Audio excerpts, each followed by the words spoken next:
What's up, everyone, and welcome to another episode of the JuiceBox presented by Lock City. It's Claw here today, and I hope you guys are having a great weekend. Today, we're going to have episode 60 of the JuiceBox with an outlook into the Sunday MLB slate. But before we get into it, just a reminder that you can join our premium tier Discord at wop.com/lockcity for only $5 per month. This gets you access to every cheat sheet every day across all major sports, access to premium picks from all 9 of our pro cappers, and tons of sports-specific and stat-specific data points on a daily basis to help you become a better sports bettor. That's wop.com/lockcity. Get instant access today for only 16 cents a day. All right, to recap, the JuiceBox lock of the day yesterday did not come through. Bubic only ended with 3 strikeouts, I think. There was a rain delay in the second inning for like an hour.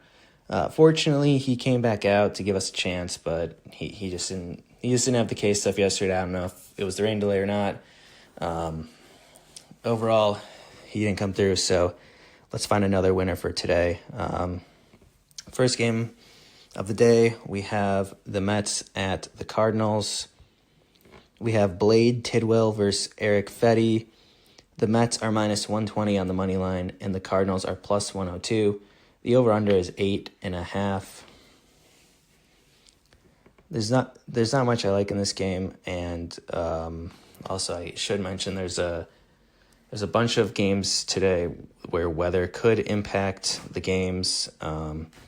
This next game coming up, I could have a late start, I believe. The Padres and the Pirates, both teams are minus 108 on the money line. We have Stephen Kolek versus Andrew Heaney, an over-under of 9. Again, I got nothing in this game.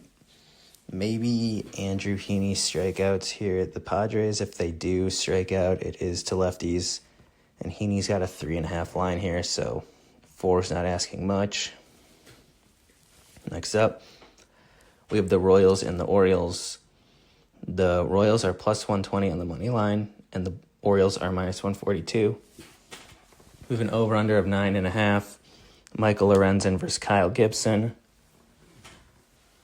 I think there's rain expected in this game as well. If they do play this game, I'll take the over 9.5. It could be a good spot for some hitter props from the usual suspects like Bobby Witt, Salvador Perez, Gunnar. Gibson in his first start, I think, allowed 5 home runs. And Lorenzen, not much of a strikeout guy. He's a contact guy. Next up, we have the Rays at the Yankees. Taj Bradley versus Will Warren. The Rays are plus 140 on the money line. The Yankees are minus 166. Over-under of 9. This is another game here that could get rained out, delayed, or whatnot. So I got nothing in this game at all. I don't know if they actually play this one. Next up, we have the Twins at the Red Sox. Chris Paddock versus Garrett Crochet. The Twins are plus 160 on the money line, and the Red Sox are minus 190. Over-under of 8.5. My favorite bet in this game would be Garrett Crochet over 6.5 strikeouts. The Twins have struck out at least 8 times to 3 of the 4 starting lefties they faced. The other one they faced was Kikuchi, which he's not been himself this year. So Crochet to get 7. I like that potential ladder spot here. Next up, we've got the Guardians at the Blue Jays. Tanner Bibby versus Bowden Francis. The Guardians are plus 102 on the money line, and the Blue Jays are minus 120. Over-under of 8.5. I'll take the over 8 in this game. Bibby has not looked great this season, and neither is Francis, both allowing a lot of hard contact, struggling with finding their spots in the zone. Next up, we have the Athletics versus the Marlins. J.P. Sears versus Edward Cabrera. The Athletics are minus 124 on the money line, and the Marlins are plus 106. We have an over-under of 9. I would just lean the Athletics in this one here. Next up, we have the Diamondbacks at the Phillies. Eduardo Rodriguez versus Ranger Suarez. The Diamondbacks are plus 122 on the money line, and the Phillies are minus 144. We have an over-under of 9. Not much I like in this game as well.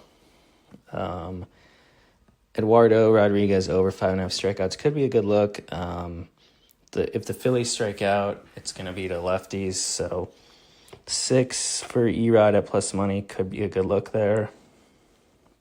Next up, the Cubs at the Brewers. Shota Imanaga versus Freddie Peralta. The Cubs are minus 118 on the money line, and the Brewers are plus 100. Over-under of 7.5.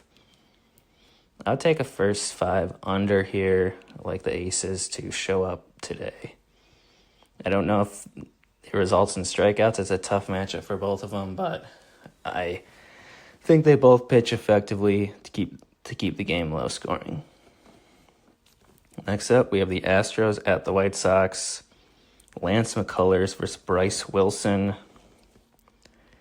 The Astros are minus 200 on the money line, and the White Sox are plus 168. Over-under of 8.5. I would just play the Astros on the run line. The White Sox are the White Sox. Next up, we have the Mariners at the Rangers. Logan Evans versus Jacob deGrom. The Mariners are plus 146 on the money line, and the Rangers are minus 174. Over-under of 8.5. Evans is a rookie here, and facing a cold Rangers offense, though. I would expect the Rangers to pull this one out, but their offense has been less than stellar, so I'm not sure I'd lay that run line here. Could be a good parlay piece, Rangers money line. Next up, we have the Rockies versus the Giants. We have Herman Marquez versus Logan Webb. The Rockies are plus 300 on the money line, and the Giants are minus 375. Over-under of 7.5. My favorite bet in this game will be Logan Webb over 7.5 strikeouts.